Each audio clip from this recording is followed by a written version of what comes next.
All right, for our second warm-up today, we are going to practice using our paintbrushes correctly in order to have good craftsmanship. So think brush handling meets preserving the color fades that we created from last time. Now, even if you don't have these color fades from last time, you can create one really quickly just by taking a color and blending it out to the white of the paper. Okay, and you can do this on any practice paper. But last time we practiced a dark to light color fade. Colors are going seamlessly from dark to light, so you're letting up your pressure, overlapping your strokes. And then we practiced a circle fade. So the circle fade has the highlight in the center. So you're still doing dark to light gradually, but letting up to your lightest pressure in the center and then doing the same thing in reverse. The tricky part about this is that not only are you going from dark to light, you're also doing sort of those curved strokes to make the circle appear like the form of a sphere. Okay, so sphere is a three-dimensional circle. So what I'm gonna do right now is I'm gonna start by doing my background fade here. So the blue in my background, whatever color it is, I'm actually gonna turn my paper to the side. And because this is a larger space and because I'm going around like a curved object here, I am going to use primarily my flat brush, and I'm going to make sure I hold it by the grip. When I pull it out of that water, I'm going to make sure I get off any excess paintbrush drool, okay, before I get started. And what I want to do is I want to add my water lightest to darkest, okay? Now, as I am activating my paint here, if I run out of water, I'm going to put my paintbrush back in the water here and continue on. Okay. The importance of going from lightest to darkest is you want to make sure you preserve that color fade. So we spent a lot of time creating that shading with color. We want to preserve it by going lightest to darkest. If you went darkest to lightest, you would actually just create one tone of color. It would be all the same. It wouldn't go darkest to lightest. It wouldn't have that color fade, right? So just kind of keep that in mind. So I ended with my dark over here. I'm going to rinse and blot my brush and then go lightest to darkest here. At any point in time, I can downgrade to my small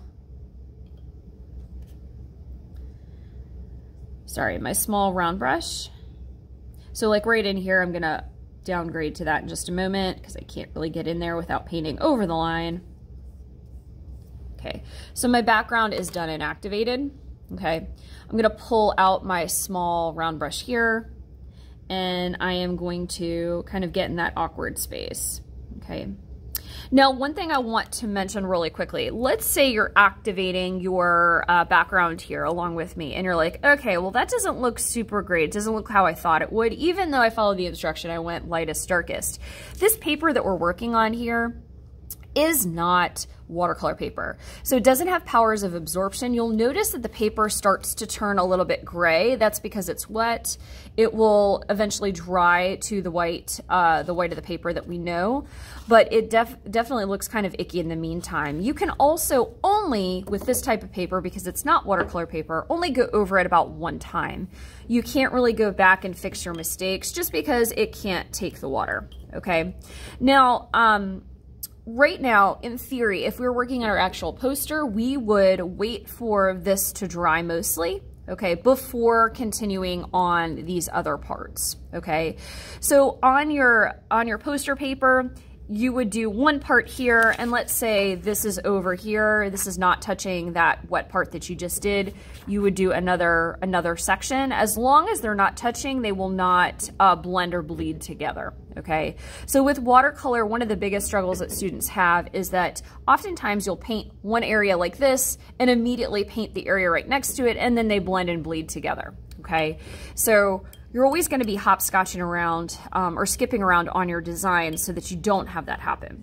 Now with this one, I want you to practice this along with me. The strawberry, we are going to pick up our flat brush. I'm going to activate it with water, okay?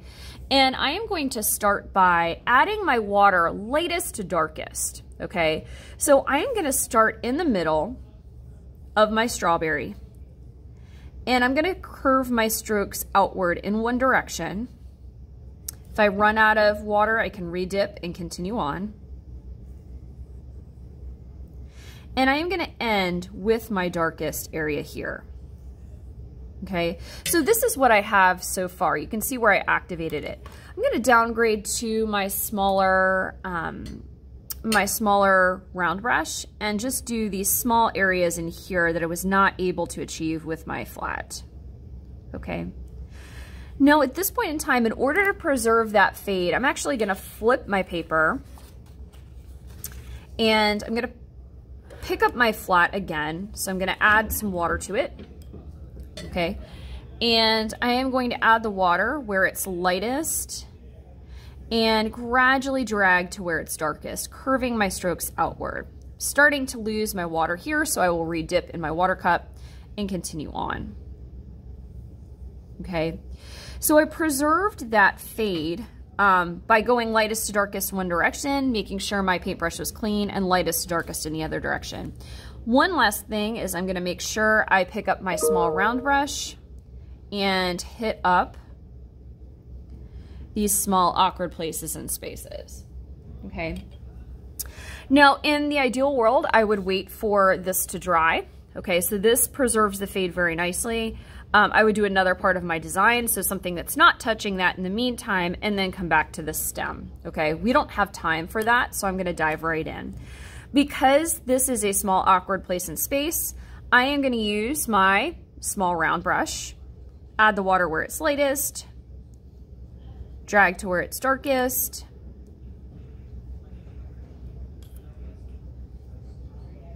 making sure to hold the paintbrush by the grip.